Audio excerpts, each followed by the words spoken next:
Luego de formular nuestras hipótesis y realizar pues, las gráficas hallando el F crítico, entonces completamos nuestra tabla hallando los totales. Entonces vamos a sumar cada dato de las filas, ¿cierto? Hacemos sumar cada dato de las columnas, ¿sí? Y pues sumamos ya sean los totales de las filas o los totales de las columnas y pues va a coincidir con 83 en este caso. Bien. Bueno, entonces vienen una serie de cálculos que son los siguientes. Entonces lo primero es hallar los valores, la suma de cada dato de la tabla elevado al cuadrado. Entonces, por ejemplo, en este caso, pueden, en el orden que quieran, tenemos 2 al cuadrado, más 5 al cuadrado, más 3 al cuadrado, más 4 al cuadrado, más 5 al cuadrado, así sucesivamente. Con cada uno se elevan al cuadrado y se suman.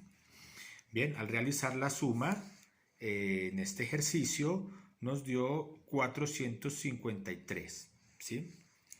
Luego vamos a realizar lo mismo con los totales de las filas. 14 al cuadrado, más 17 al cuadrado, más 19 al cuadrado, así sucesivamente. Entonces aquí está, es la sumatoria del total de las filas elevado al cuadrado. Y ese resultado dio 1395. De la misma manera lo realizamos con las columnas. 18 al cuadrado más 35 al cuadrado más 13 al cuadrado más 17 al cuadrado. Aquí está la suma de los totales de las columnas y ese total dio 2007.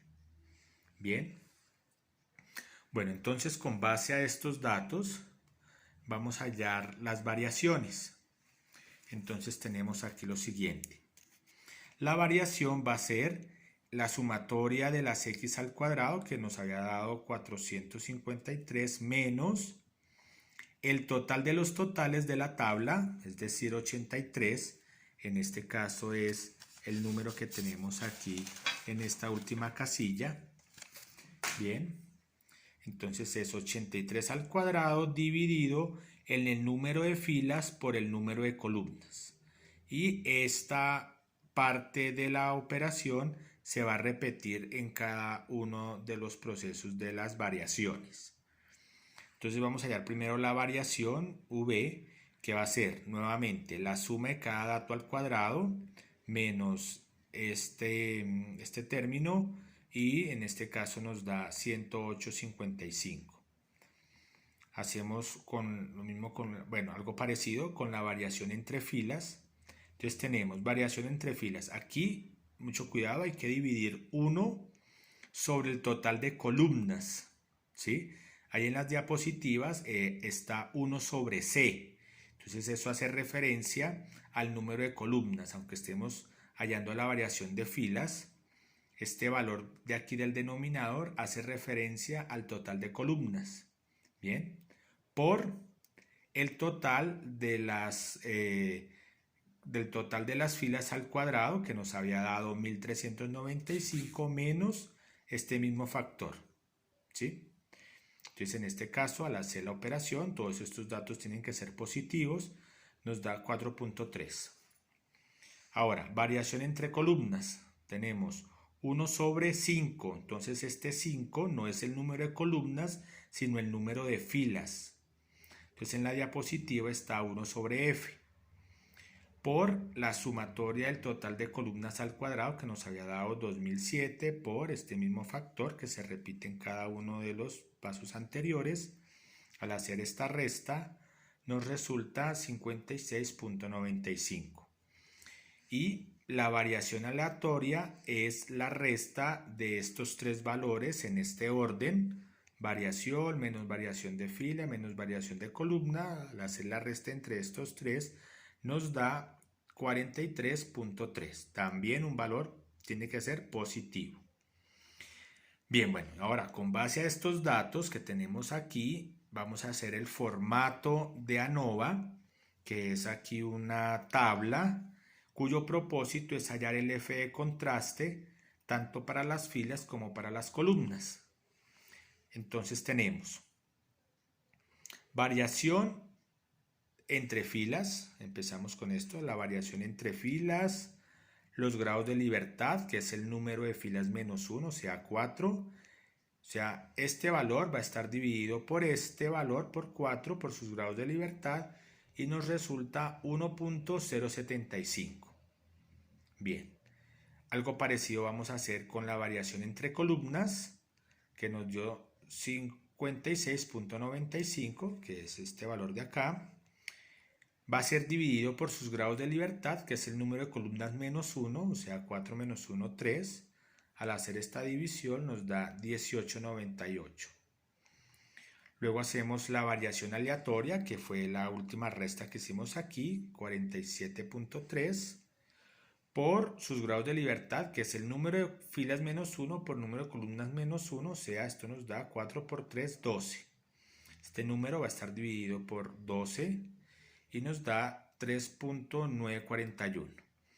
Bien, a estos dos valores, que son el cuadrado medio de las filas y de las columnas, va a ser dividido por este cuadrado medio de la variación aleatoria, ¿sí? Entonces, este valor va a estar dividido 1.075 dividido en 3.941 y nos va a dar el F de contraste de las filas, es decir, el F de contraste representado por los fertilizantes. De la misma manera, un 18.98 dividido en este mismo valor, 3.941, nos va a resultar el F de contraste de las columnas, que hace referencia al tipo de semillas. Entonces, este número, al ubicarse en la gráfica 0.292, al ubicarse en la gráfica, va a caer en la zona blanca. 0.272. Y el otro valor nos ha resultado 4.81, entonces, que representan las columnas, que son las semillas, entonces va a caer en la zona sombreada. 4.81. Bueno, entonces podemos observar que en un dato va a aceptar la hipótesis nula, aquí aceptaríamos la hipótesis nula, y en el otro factor aceptaría la hipótesis alternativa, ¿sí? Entonces, como les decía en un principio, puede aceptar o los dos la hipótesis nula, o los dos la hipótesis alternativa, o uno la nula y el otro la alternativa, como en este caso. Entonces ahí se concluye de la siguiente manera. Podemos hacer una conclusión para cada uno de los factores o una conclusión en general. Entonces la conclusión más o menos sería de la siguiente manera en este ejercicio.